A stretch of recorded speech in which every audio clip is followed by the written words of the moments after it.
오늘은 어디를 하겠습니까? 누나 다음 거예요? 그렇죠. 우리 요나서가 조금 뒷부분이 있는데, 이 정도면 요나서를 다뤘고, 그리고 또, 어느 정도 됐기 때문에, 미가서로 들어간 게 너무 늦어서, 그냥 미가서로 들어가도록 하겠습니다. 미가는 누굽니까? 미가는 아름다운 예언자. I like 미가. 미가. 미가 이름이 좀 이쁘지 않아요? 글쎄요. 그죠? 그렇잖아요. 그랬더니 물어봤더니 이게 아름다울 미자라고, 그 다음에 가짜는 가요 가짜라고. 그래서 아니 하여간 우리가 상상하는 이상한 사람들이 많습니다. 삶을 살다 보면은. 진짜로 이게 뭐냐, 무슨 뜻이냐 그랬더니 아름다운 노래를 부르는 사람. 그러니까 아름다운 미자에다가 가요 가짜란 말도 없거든요. 근데 워낙 가요를 부르다 보니까. 그래서 여러분 그런 것, 미가서 혹시 읽어보셨어요? 예. 내용이 어떻습니까? 미가서가 예, 전사님 됐어요. 여기 회복시키신다. 네, 그 말은 뭐 성경 말씀 다 들어가지 뭘. 요한복음 회복 아니고 뭐 누가복음 회복 아니에요? 이게 죄송해요. 이렇게 잠깐만 이렇게 공격적이 되면은 안 되는데, 미가서를 읽어봤으면, 그러니까 지금 예언서 자체는요, 이 예언서 자체가 사실은 뭐예요? 선포고, 어떻게 보면은 돌아오라라는 거. 아주 쉽게 말하면은 돌아오라. 그러면 나간 상태를 얘기하거든요. 그러면 어디로 나갔으며 어디로 돌아오라는 것일까? 그거는 성경 말씀 자체가 결국은 죄가 뭐냐라는 것도 너무 사실은 우리는 어떻게 보면 배우지 않아도 알 정도로 이제는 압니다. 그러니까 그것을 꼭 죄는 뭐냐? 하나님을 떠난 것. 돌아오는 것은 무엇이냐? 하나님께로 돌아오는 것. 이게 바로 하나님이 왜 분노하시냐? 하나님을 떠난 자식에 대한, 그게 애증이라 그럴까? 표현이 좀 사랑과 어떻게 보면은 안타까움, 이런 것이죠. 그러니까는 이 미가서도 사실은 그 내용을 담고 있어요. 아주 분명히 말하면. 미가서의 좀 백그라운드를 좀 얘기해 드릴게요. 미가가 태어난 곳은 예루살렘 남서쪽이에요. 그러니까는 딱 알 수가 있죠. 물론 남쪽에다 태어났다고 북이스라엘과 관계없는 건 아니지만은, 아무래도 여기 태어났거든요. 여기. 그러니까는, 이 사람은 어디에 활동했던 사람이다? 남유다에서 활동했던 사람이다. 라는 것을 알 수가 있어요. 그런데 이 미가서는 남유다만 대해서 말하는 것이 아니라 전체를 다 예언하는 것을 알 수가 있어요. 굉장히 어떻게 보면은 좀 범위가 넓고, 그 다음에 북이스라엘, 남유다 할 거 없이 지금 어떠한 상태다? 하나님으로부터 멀어져 가는 상태. 망한 거예요? 망하지 않은 거예요, 아직? 망하진 않은 거예요. 여러분, 망하지 않을 때는 당연히 소망을 가지고 얘기하죠.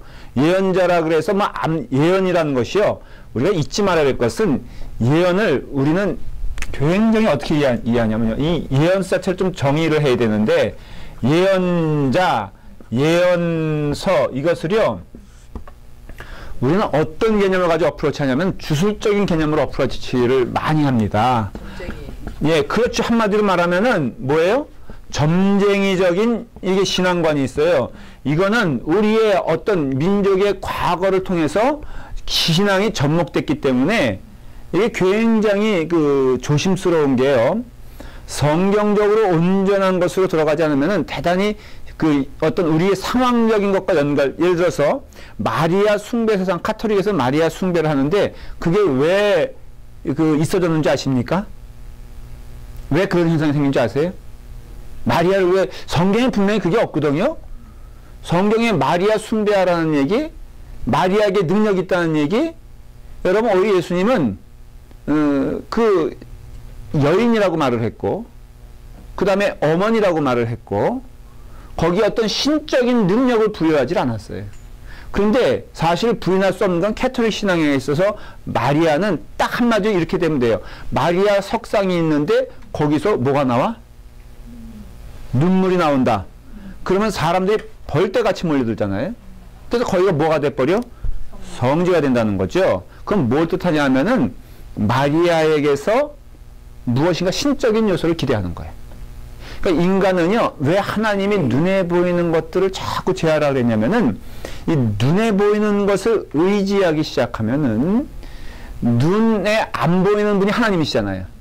그러니까 하나님을 의지하는 것이 아니라, 눈에 보이는 것을 하나님의 이름으로 의지한다 하면은, 그건 우상이냐 아니냐? 결론적으로 말하면 우상이다라는 것을 알 수가 있어요. 자, 마리아 숭배라고 했을 때, 세계적으로 참 공통된 것이요.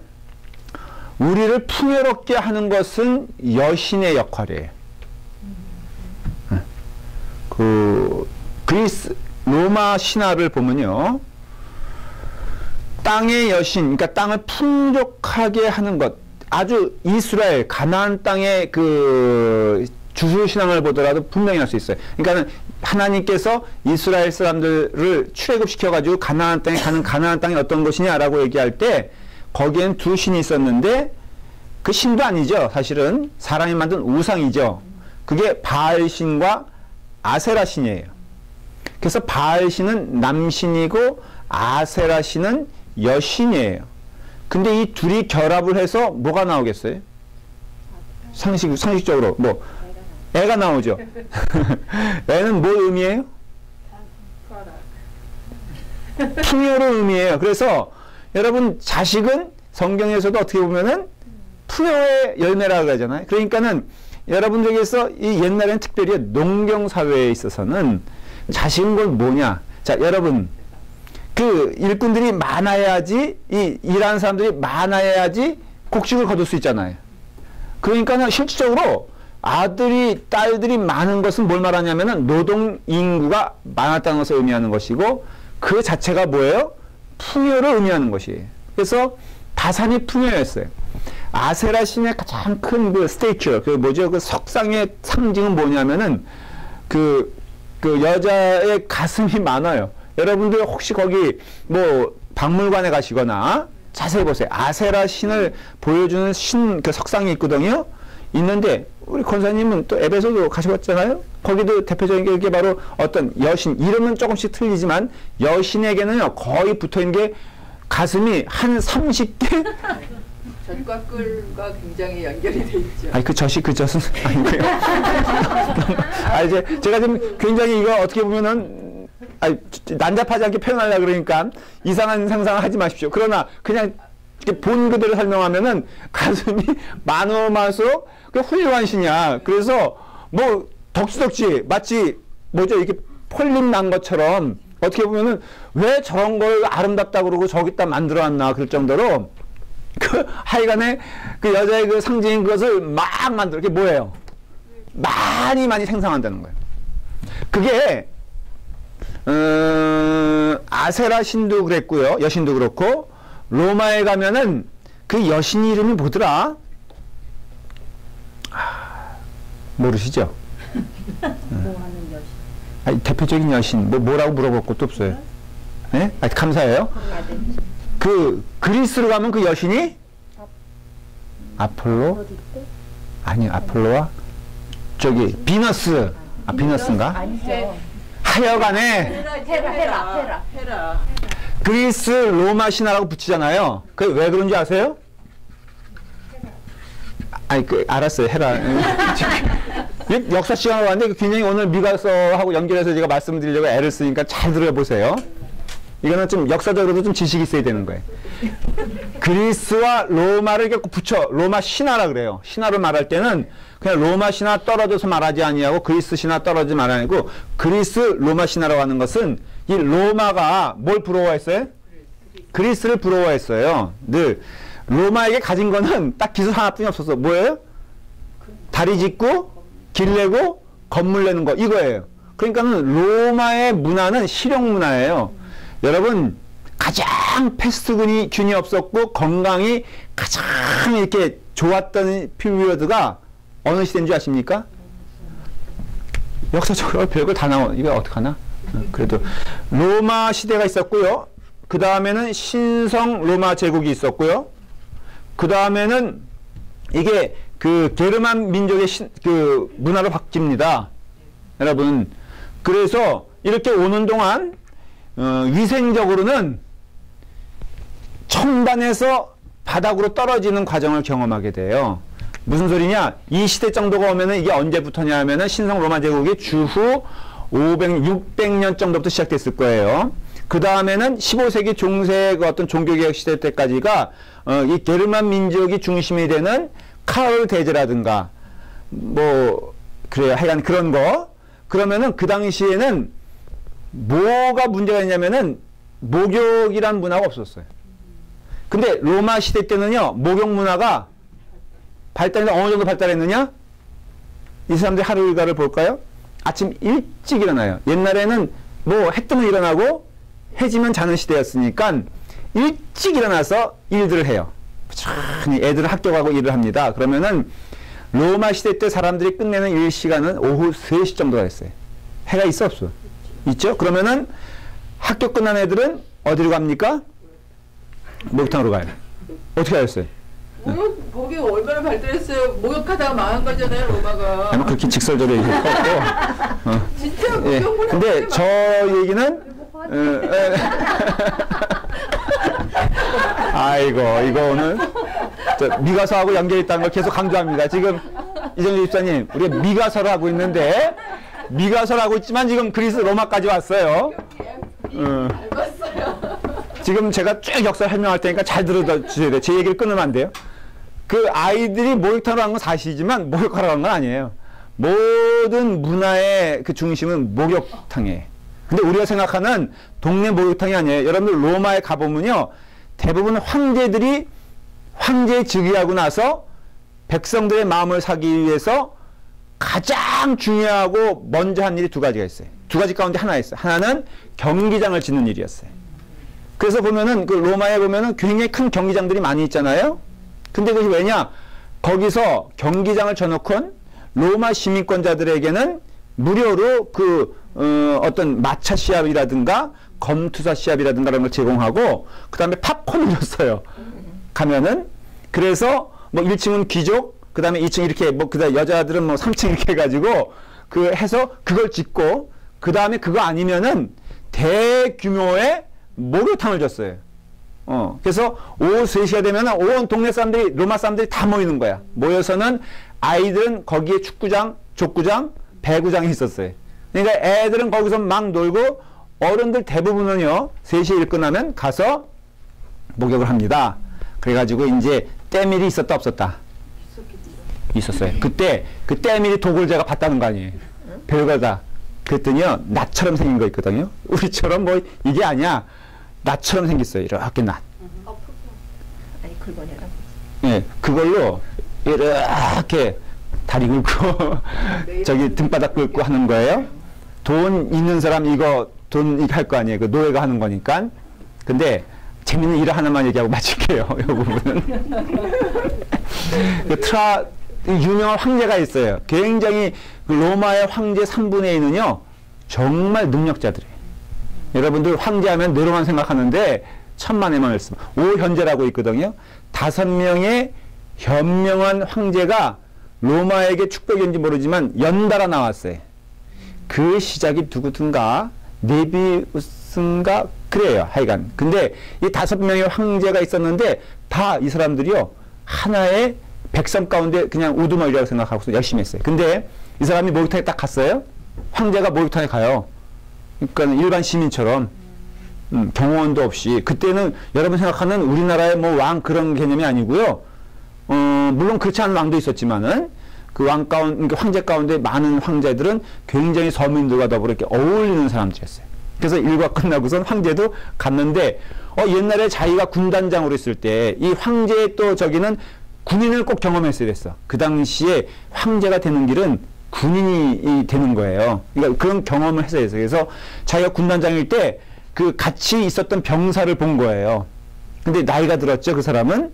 그래서 황제시여 저를 기억하십니까? 그러니까 자기가 데리고 있던 백부장인가 그랬어요. 참 오랜만이다 그랬는데 이 사람을 딱 보니까는 너무 이렇게 약간 허리도 굽어지고 다 그런 거예요. 그래서 자네는 그래 때밀이 그 노예가 있는가? 그 때밀이 노예가 그때 당시에는 부의 상징이었거든요. 그래서 저는 너무 가난해서 없습니다. 그래서 지금 벽에다가 이렇게 하고 있습니다. 그랬더니 당장 이 사람에게 노예 2명을 붙여줘서 일생 동안 이 사람의 때를 매줘라. 그랬어요. 그리고 나서 끝났어요. 해피했죠? 그래서 이제 황제가 그 다음 날인가 목욕탕에 갔어요. 그랬더니요, 모든 동네 노인들이 오셔가지고는 다 벽에다가 이거 긁고 있는 거예요. 왜 그럴까? 황제한테 보여가지고 때밀이 있고. 하여간, 그래서, 뭔 얘기하다가 이렇게. 왜 그리스 로마냐? 그리스 로마냐? 그래서 이 로마의 신들은요, 딱 그리스의 그리스의 신들을 이미테이션 한 거예요. 예를 들어서, 제가 정확히 이름도 모르겠는데, 그리스의 제우스에 해당되는 게 로마의 무슨 신이고요. 그리스 여신에 관계되는 게 해당되는 게 로마의 여신이에요. 이렇게 딱 매치가 되는데 반드시 세상 어느 문화든지 여신이 있었어요. 남미에도 있었어요. 있었고 그런데 그게 바로 뭐냐면 다산의 여왕이에요. 그래서 땅의 풍요인데 문제는 캐톨릭이 들어가면서 그 신들을 다 없앴어? 안 없앴어? 없애버렸어요. 근데 분명히 남자 신은 이해가 돼. 하나님, 뭐 예수님 이해가 되는데 여자가 있어 없어? 없으니까 그게 만든 것이 마리아 여신이에요. 캐톨릭이 왜 마리아 숭배를 하게 됐냐면요. 역사적으로는 분명한 사실은 그 여신을 대처할 만한 그 존재가 없으니까는 마리아 신. 그래서 여기로 돌아오면요. 대단히 주술적이고 점쟁이적인 우리 그 신앙관이 있다는 것을 여러분들이 아셔야 돼요. 그래서 예언자, 다시 돌아가면은 예언자라고 하면은 예언을 어떻게 생각하냐면은 굉장히 이론적으로 생각합니다. 내 장래를 얘기해 줄 수 있는 사람, 뭐 그런 가운데 내가 누구와 결혼하면 이런 질문 하잖아요. 저한테 와서도 가끔 엉뚱한 얘기를 해요. 목사님 제가 누구와 결혼할 것 같습니까? 그냥 그래요. 야, 나도 실수해서 결혼했는데 야, 내가 네 저기를 어떻게 하냐? 그냥 기도 열심히 해. 하나님이 보내주실 걸 믿어. 그랬는데 이렇게 예언서를 이렇게 이해하면은 진짜 예언자의 어떤 예언서를 이해하지 못하는 거예요. 예언서는요, 이게 어떻게 앞날을 얘기하는 게 아니라 멸망의 길로 가는 당신들에게 그러니까 사람들에게 경고하는 거예요, 경고. 그 예언은 모르는 내용을 예언하는 게 아니라 오히려 우리가 하나님으로부터 받은 내용에 대한 리마인드가 예언이에요, 사실은. 그래서 예언은 unexpected, 갑자기 우리가 기대하지 않았던 것이 오는 게 아니라 우리가 정말 붙잡고 가야 될 것이 무엇인가에 대해서 깨닫게 하는 것이 예언서에 알 수 있는데 그게 간단하게 말하면 뭐예요? 하나님께로 돌아오라. 이게 예언이에요, 예언. 그냥 간단해. 하나님께로 돌아와라. 모든 일에서 하나님께로 와라. 어떤 분이 저한테 이렇게 만나자고 좀 이제 신방 겸 대화 좀 하자고 그래서 제가 만났어요.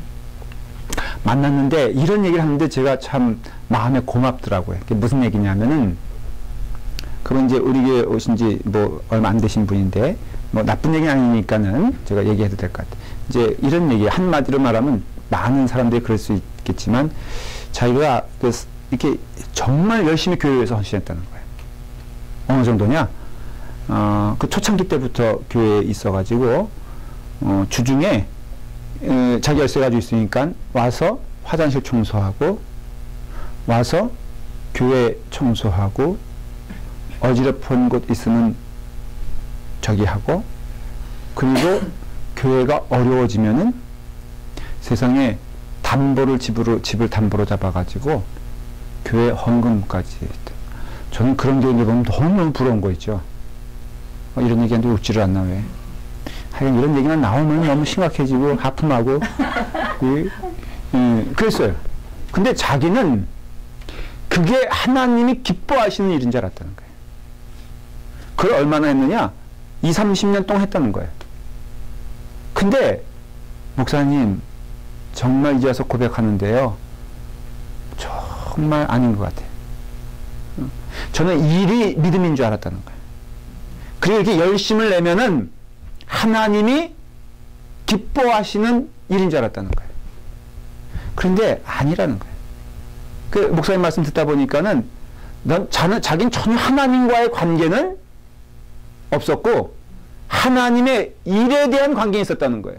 그리고 내 마음속에 내가 이렇게 충성을 하니 내가 이렇게 헌신을 하니 하나님이 나를 기쁘게 받아주시지 않을까라고 했는데 말씀을 듣다 보니까는 어쩐지 알았다는 거예요. 제 마음이 그런데 기쁘지 않았다. 그게 만일에 하나님의 일이고 하나님과의 관계라면은 왜 마음이 기뻐지지 않냐는 질문이 늘 있었는데 목사님 말씀 들어보니까 자기는 정작 하나님과의 관계는 전혀 없었고 그냥 교회 걱정, 그냥 우상 숭배했다는 거예요. 하나님의 교회가 어떻게 될까 전전긍긍. 재정 모자르면은 그거 채워놓으면서 마음의 희열. 그리고 또 오히려 거꾸로 사람들 안 해? 나는 이렇게 헌신하는데 당신 안 해? 그럼 내가 끝까지 하겠다. 그래서 교회 재정도 책임을 질 뿐 아니라 화장실 이렇게 들어오는데 아무도 관심 안 가져? 그러면 좋다.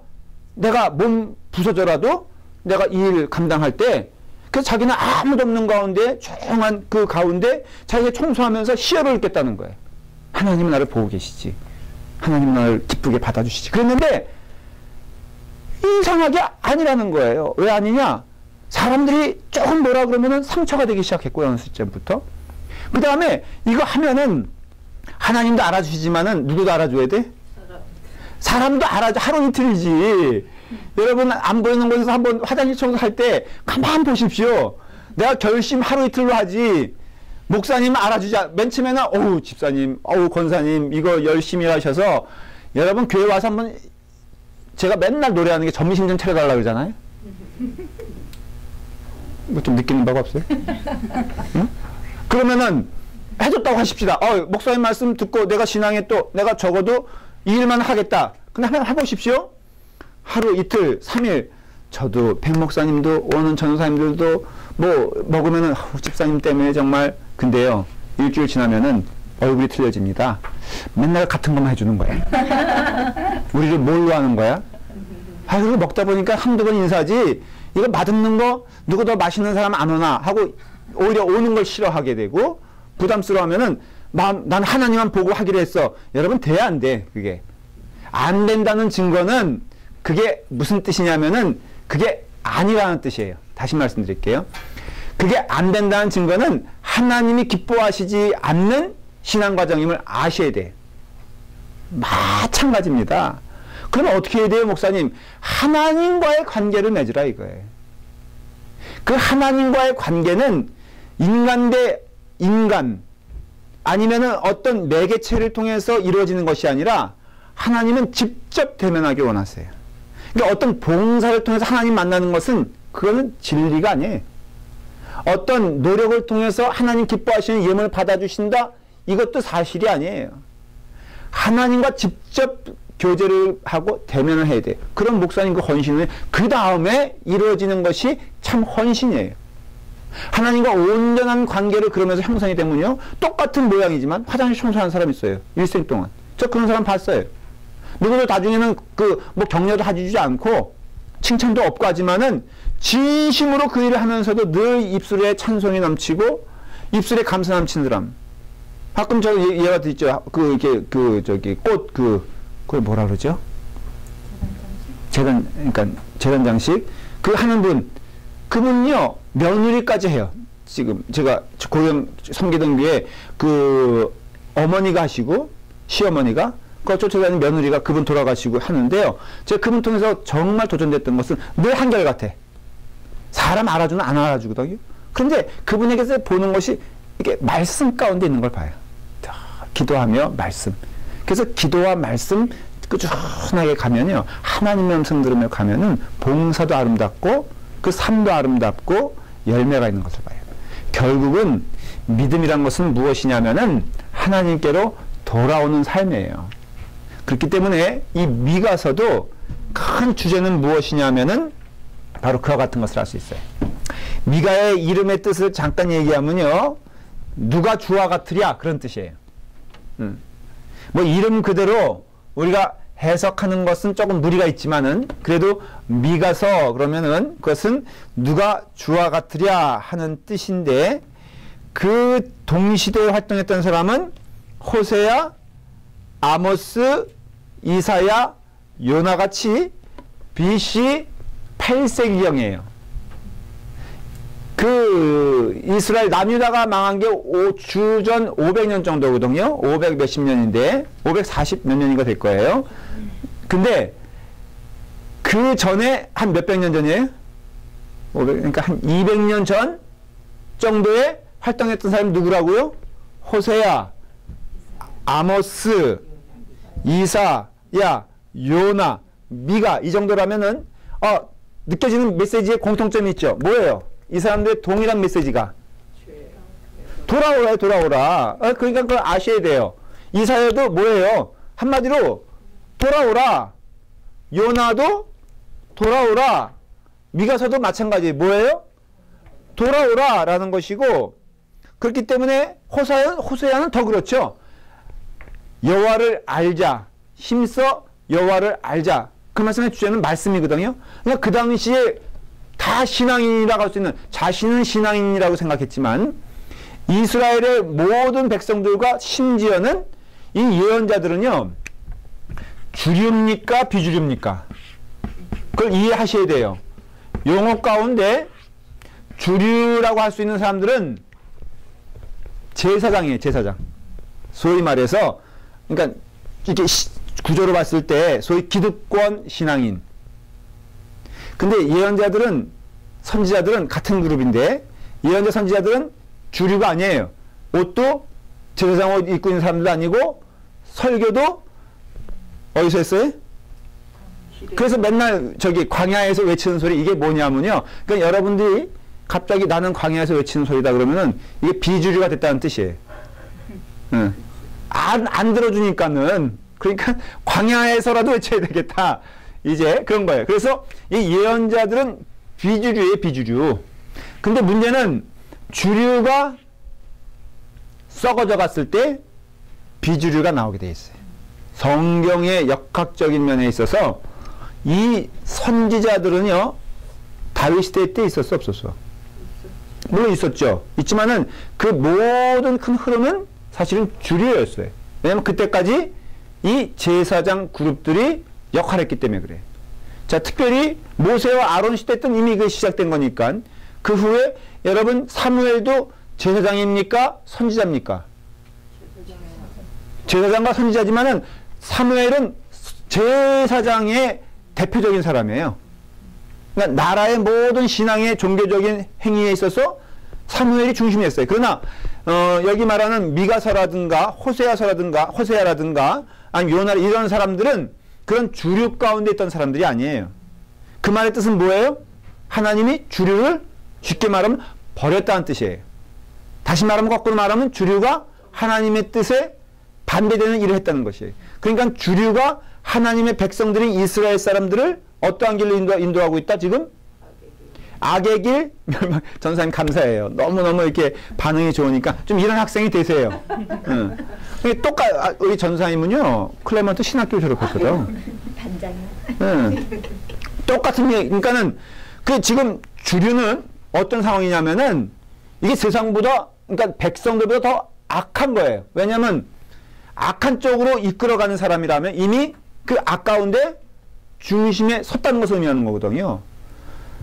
그래서 이 말씀을 오늘날에 적용해 보면은 정말로 두려운 마음이 드는 게, 이 목회자들이 진짜 정신을 차려야 돼요. 제가 이런 말 하면 제가 주류일까 비주류일까? 줄이면 큰일 나지. 아니, 주류일 수도 있죠. 왜 자꾸만 저를 변방 취급하시고 왜 야당 취급하십니까? 변방에 계셔야지 더 의인. 그러니까는 지금요, 우리가 신앙적인 길에 있어서 진짜 잘못된 것을 봐요. 미국조차도요. 미국의 그 복음주의 그 신학자들과 목회자들이 어떻게 보면은 오늘날에 나타나는 이 신앙적인 행태에 대해서 대단히 그 두려움을 가지고 얘기를 해요. 그 제가 TV 통해서 본 거 좀 인상적인 게요. 그 조엘 오스틴이라는 사람 있잖아요. 그 긍정의 신앙 해가지고 아시죠 누군지? 이 사람이 베스트셀러고 뭐 하여간 조엘 오스틴.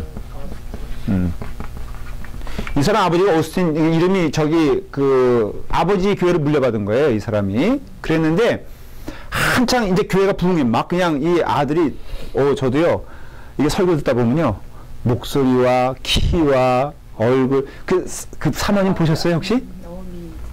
사모님이 영화 배우 뺨을 2대 쳐. 너무 못했어요. 예? 너무 못했어요. 또 권사님 또 그런 또 비하인드 스토리. 아니 진짜로. 진짜 못했대요? 말도 못해. 그럼 우리 사모가 더 낫나? 사대 약초에 들어가? 얼굴은 근데 얼굴 미인 사람들이요. 근데 여기서만 얘기인데 얼굴 이쁜 사람들 진짜 성격 못됐어요. 여기는 성격 나쁜 사람 한 사람도 없잖아요. 죄송합니다. 이거 편집해 주세요. 저는 그 몰랐네. 진짜 악하다면 더 얘기가 되네. 왜냐하면 제가 그때 느낀 게요. 이제 그 교회가 커졌어. 막 몇만 명 되니까 이해는 되는데 아예 체육관을 산 거 아세요? 그래서 한국으로 말하면 잠실 실내 체육관 같은 걸 샀어. 이거 유명한 야구장은 아니고 농구장을 샀나 그래요. 그러니까 프로농구장인지 뭔지 그 사이즈가 얼마나 되겠어요. 야, 근데 그거를요 한 몇 달 동안 그 설계, 그 프로젝트 이 여기서 어떻게 되고 무슨 일을 하고 하는데 그냥 제 느낌에 부정적으로 보려는 건 아닌데 가만 생각해 보니까 교회가 저런 쪽으로는 좀 되면은 이건 아니지 않는가. 근데 그분의 신앙 철학이 뭐냐면은 십자가는 숨기라는 거거든요. 그 긍정의 신앙의 대표적인 사람들이 그런 태도를 가지고 있어요. 그 대표적인 사람이 뭐예요? 그 크리스탈 캐테드럴 처치 로버트 슐러가 제가 말씀드렸죠. 한국에 와서 목회자들 세미나 하면서 절대 예수님 얘기, 십자가 얘기하지 마라. 그러면 교인들이 안 온다. 이게 뭐가 관점이 있냐면요. 교인들이 안 온다에 대한 관점이에요.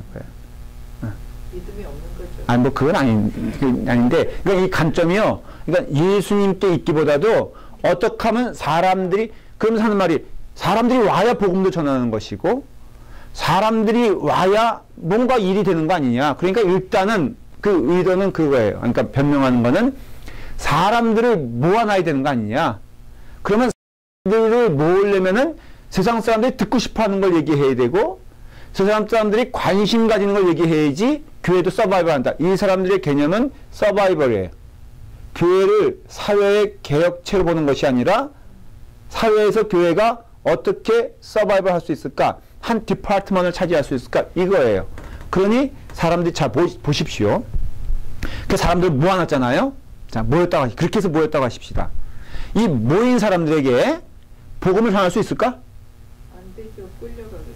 타겟이 자 사람들을 모으는 걸 수했어요. 그래서 모아놨어요. 그 의도대로. 그럼 그 사람들의 변명은 모으면은 그 다음에 십자가 얘기하면 되는 거 아니냐. 그 모으면은 복음 전하면 되는 거 아니냐. 근데 모았어요. 실제로 성공을 했어요. 모았는데 그 사람들에게 복음을 전합니까? 그 사람들에게 죄에 대해서 말합니까? 그 사람들에게 십자가를 말하고 있습니까? Never. 말하지 않아요. 십자가는 자꾸만 숨겨요.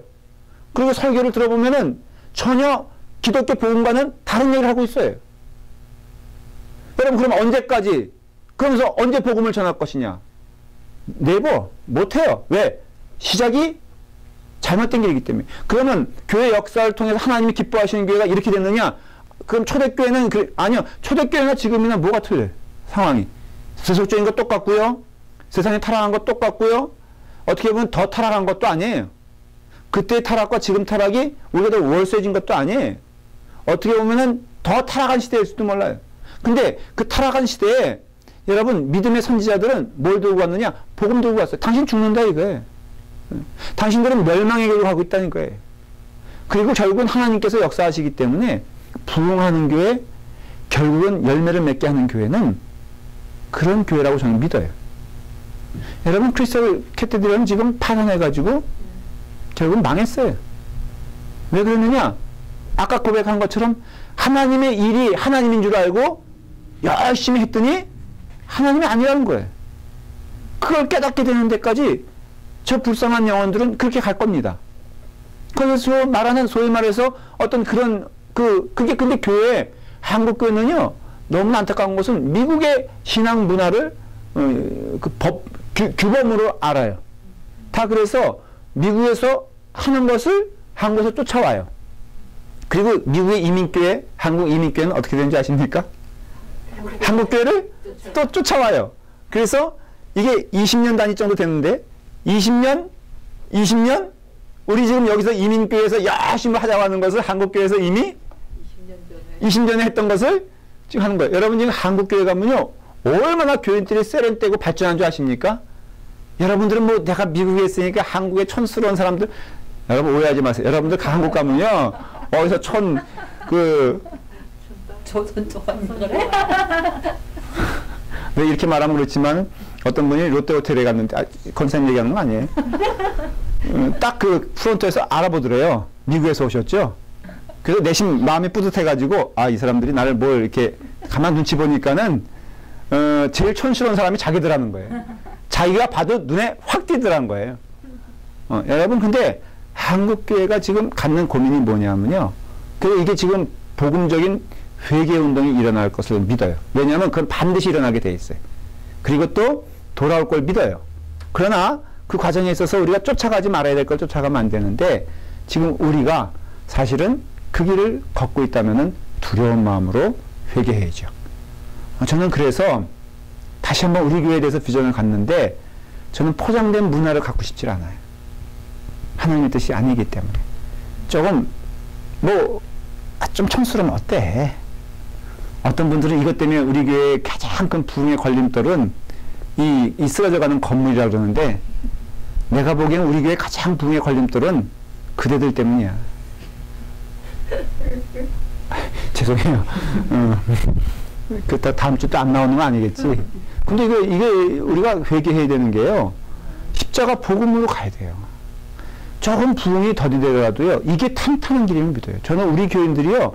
한 걸음 한 걸음 지금 그 길 가고 있다고 믿고 있고 그 길 가운데 반드시 하나님의 부흥이라면 왜 이런 길을 갈 때 사람들 점점 떠나고 그럴 것이냐? 천만의 말씀. 어느 시점이 되면요. 참 복음을 향하여 나오는 신앙의 사람들도 있다는 것을 잊으시면 안 돼요. 우리는 그를 위해서 부름받은 자고 예비된 자고 그를 위해서 우리는 달려가는 자인데 오늘 미가서를 통해서는 그 비전과 그 꿈을 보는 것. 그래서 대체 꿈이 뭐냐라고 우리한테 물어보고 저한테 물어본다면은 꿈은 하나님께로 돌아가는 겁니다. 왜? 우리의 지금 현실의 꿈이 너무나 비참하기 때문에 불쌍하기 때문에 이런 거에 대해서 자유로워지면요. 이 세상의 어떤 모습이든지 어떤 분은 그래요. 아까 제가 처음에 우리 부목사님 야구 그 빨간 잠바 진짜 한번 가서 보세요. 내가 여기 없어서 하는 얘기인데 되게 촌스러워. 근데 그 본인 그 친구가 유명한 그 한국의 프로팀의 코치래요. 제가 그걸 왜 외울 정도냐면은 얼마나 얘기하겠어. 그러면서 뭐 자기가 뭐 코치의 친구인데 모자도 많고요. 야구 모자도. 근데 너무너무 재밌지 않아요? 저는 그게 뭐 이상하다 생각하지 않고 입을 수 있지. 근데 여러분 너무 타박하지 마세요. 그러나 우리가 좀 깨달아야 할 것은 볼 것은 보지 못하고 정작 보지 못하는 것들에 대하여 우리가 사모함 없이 안 봐도 되는 것들에 대하여 민감한 시대가 되어서 교회가 자칫 그런 쪽으로 갈 수가 있다는 것이에요. 그렇기 때문에 미가서의 주제는 한마디로 말하면은 하나님은 무엇을 원하시는가? 이 주제로 이제 제가 오늘 서론을 말씀을 드리고 계속 말씀을 드릴 거예요. 주제가 뭐라고요? 하나님은 무엇을 원하시는가? 그럼 답이 나오잖아요. 예, 그러니까 미가서를 이제부터 세세히 여러분들이 다음 주까지 좀 읽어와 주세요. 다음 주에 가만 우리 저기 전국연합회 세미나가 4월 15일부터니까는 다음 주죠. 다음 주에 이제 공부를 하는데요. 여러분 주제는 뭐라고요? 하나님은 무엇을 원하는가? 그럼 답이 있어야죠. 그렇죠?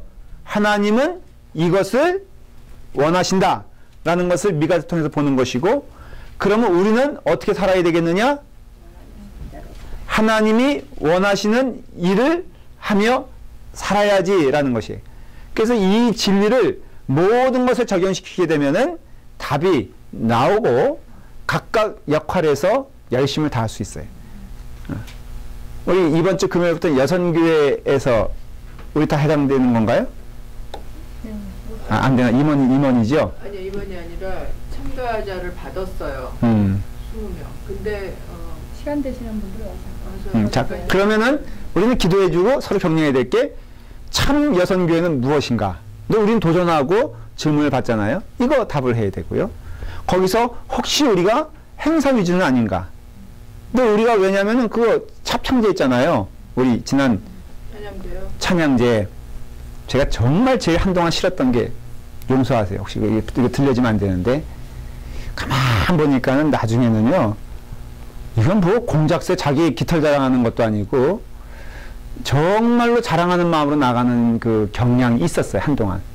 근데 맞죠? 근데 요즘은 그래서요, 이게 빤따기 자랑이 돼가지고 이거 다 붙이고 훅가시 올리고 높은 구두 신고, 트렌드가 그런 때가 있어요. 그게 나쁘다는 것 자체보다도 교회가 이거 얼마큼 우리가 이게 자랑스러운 교회냐를 보여주려고 했는데, 솔직히 여선교회 시작할 때 그렇게 시작했겠냐 이거예요. 찬양제. 그게 아니거든요. 하나님께 우리의 아름다운 마음을 드리자. 하나님께 찬양하는 시간이 되자. 그러면 우리는 그 행사를 안 하는 것이 아니라 부단히 그 방향을 향하여서 끊임없이 갱신하고 회개하고 돌아가는 작업을 해야지 아름다운 열매 맺잖아요. 우리 교회도 가다가 보면은 또 잘못된 썩은 길을 갈지도 몰라요. 그러면 부단히 어떻게 해야 돼요? 가는 거예요. 각각의, 우리 여기 뭐 다 부서 있어요. 우리 아동부는 요즘 어떻습니까? 회개하여 많이 주님의 길로 가고 있습니까? 혹시 아이들에게 야쿠르트 하나 줌으로써 아니면은 뭐 현란한 세상에 그걸 통해서 현혹시키는 거 아닙니까? 라고 질문할 때 뭐라고 대답하시겠어요? 말씀으로 가려고 지금 부단히 노력. 아멘. 이렇게 대답이 나와야 되는 거예요. 뭐 현란한 목사님 너무요. 제가 이 단이 낮아요. 돋보여야 되는데 이 낮은 단에서는 제가 우리 교회에서는 이런 대접을 할 수 없어요. 그래서 대부분이 한국에서 경험한 거, 그 큰 교회 좀 있으면요, 지휘자가 대단히 웃기는 사람들 많더만 보니까 대부분 키가 작어. 근데 자존심은 세. 그래가지고요, 굽도 높은 거, 이렇게 높은 거 해가지고 하는데, 가만 보면 제 가슴 아플 때는요, 이게 뭐 이상해. 데려오는 사람들도 자기 제자 데려오는데, 뭐 이 사람은 비싼 사람입니다. 표현이 그런 게 있잖아요. 이 사람은요, 적절한 대접을 안 해주면은 무대에 안 서는, 이게 무대야? 내가 어떤 땐 그렇게 말하고 싶어 할 정도로. 근데 우리 주의자 보면요, 너무너무 겸손하잖아. 그러니까 장가대도 마찬가지예요. 물어봐 스스로 정말 하나님께 영광 돌리고 있으며 하나님이 기뻐하시는 성가대인가 물어보는 거예요. 우리 여기 뭐 다 얘기할 수 있어. 오늘 집사님 두 분 신참 아니에요? 그쵸? 이정주 집사님도 그렇고 우리 권혜리, 허예리, 여성들이 요즘은 자아가 싹 터가지고 권시여 씨 굉장히 민감하더라고. 본인 권혜리를 지금 부르고 싶은 거죠? 그런 거 아닌데. 이번에 온 새로운 교우도 한 남편 이름은 이장원인데 부인은 차지영이야. 그래서 조심스럽게 뭐라고 불러드려야, 그러니까 강력하게 단 차지영이라고. 그래서 내가 정말 무서웠어요.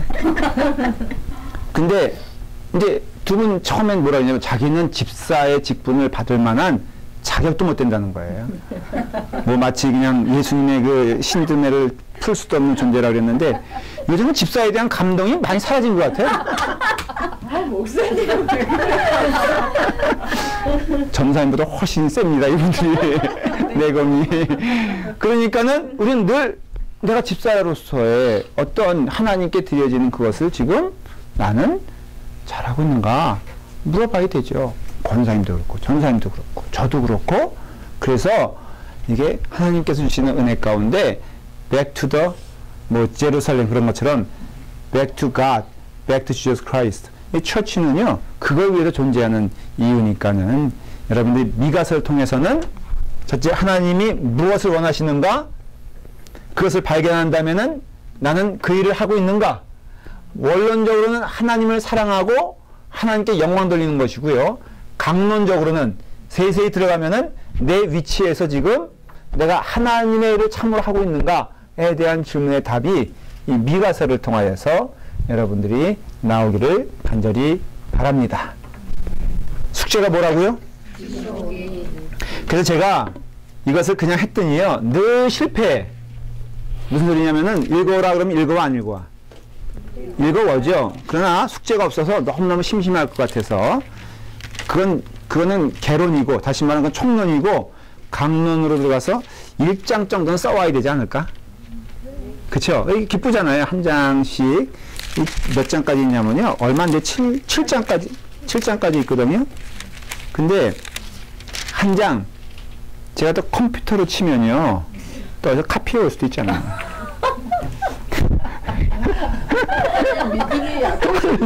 계속 저한테 지금 못마땅한 거라 제가 믿지 못하는 것을 보일 때마다 근데 세상에 악한지라 그래서 손으로 써오는 거 어때요? 즐겁게 그냥 저는 이거 약간 펀하게 하자는 거예요. 한 장 정도는 쓸 수 있지 않을까? 그래서 요거를요 웹사이트에다 올리는 거야. 어때? 얼마 우리 소요성역 공부에서 이렇게 하고 있습니다 하고 그냥 샘플로 하나 잘 쓴 거 하나를. 목사님은 몇장 써봤던데요? 선생님 언제 이렇게 학생 시킬 때 선생님이 하는 거 봐서 그 말의 뜻은 숙제 나졌다고 선생님도 숙제화요. 말이 안 되는 일을. 그래서 하나를 이렇게 해가지고 그러니까 요거는 그냥 저는 이런 거를 억압적으로 할 생각은 초도 없고요. 그냥 재미로 그러니까 재미란 표현도 즐거운 마음으로 하고. 근데 다 똑같이 써요? 돌아가면서 해야지 책 한 권이 말끔히 나오지 않을까요? 1장, 2장, 3장, 4장 이렇게. 재밌겠다. 지금 뭔가 착각하시나 본데 7명이다. 저는 매주 20주제를 내겠다는 거예요. 끝날 때까지. 그럼 한 장 갖고 돼요? 다음은 2장 써오라 할 거거든요. 아니 그럼 7번 할 거예요? 몇 장에서 한 개서 이게 밀릴 것 같다 그러면 다음에는 한 2장씩 써오라 그럴 거니까. 아니, 그 1장, 2장 돌아가면 그것도 좋다. 지금 2, 7명이. 4, 6, 7명 딱 되네. 근데 2장. 자, 그러면. 자, 그러면 우리 최경혜 권사님이 거의 요즘 반장 역할을 하고 있으니까는 정하십시오. 정하고 끝내십시다. 여기서부터 돌아가요. 1장. 아니, 시끄러. 1장, 2장, 3장, 4장, 5장, 6장, 7장. 그럼 나는 몇 장? 4장? 5장. 5장. 어디? 5장 굉장히 궁금하네. 다 6장이 제일 길어요. 근데 뭐다 그게 그거 아니에요? 7장이 제일 길다. 7장. 5장. 그래, 7장이 이정주 집사님이 20장까지. 근데 이거를 잘 써서 우리 그러면 하나로 묶고 싶시다. 앞으로는요, 그럼 성역 공부 이렇게 하면 좋겠다. 그래서 우리도 박하자 권사님이 그 아프신 가운데도 4번째 쓰시고 이번이 이제 마지막이래요. 정말 그러니까 그것도 은혜가 돼요, 여러분. 예, 그래서 우리 묵상하는 마음으로, 기도하는 마음으로 여러분 다음 주까지 써오시면은 거기 묶어가지고 전시를 하든가 어떤 방법을 한번 해볼게요. 어디다 써요? 컴퓨터 용지에다 써요? 종이가. 그렇지, 그것도 일괄성이 있어야지. 사진 찍어서 컴퓨터에 올리면 되지. 나 글씨 못 쓰는데 그런 거 보고. 아니 누가 썼다 얘기 안 할게. 누가 썼다. 그럼 누가 사진 궁금해할 거야. 아니. 내가 썼다 그래요. 그것도요, 이거는 그냥 원론적인 얘기고요. 제가 또 이렇게 양보해 말하면 그 타이프 쳐도. 아니 자꾸 목사님 그러시면 안 돼요. 그냥 반장이 하는 대로 하세요. 자, 기도하도록 하겠습니다. 아버지 하나님, 기쁜 마음으로 하나님 말씀을 배우며 즐거운 마음으로 하나님 말씀에 순종하기를 원합니다. 지금 이 시대뿐 아니라 하나님의 말씀이 선포된 시대에도 하나님의 말씀에 순종하는 자를 찾으시고 하나님을 만나기를 기뻐하시며 하나님과 동행하는 것을 기뻐하는 성도들을 하나님 기다리시는 줄 믿습니다. 우리 교회가 그러한 교회가 되게 하여 주시옵소서. 우리 믿음의 지체들이 하나님의 일을 기뻐하기보다도 하나님을 만나며 하나님과 동행하며 하나님의 자녀됨을 감사하며 즐거워하는 믿음의 자녀되게 하여 주시옵소서.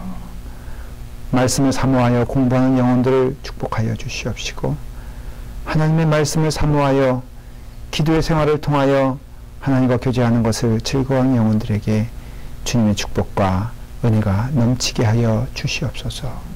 예수님의 이름으로 기도드리옵나이다. 아멘.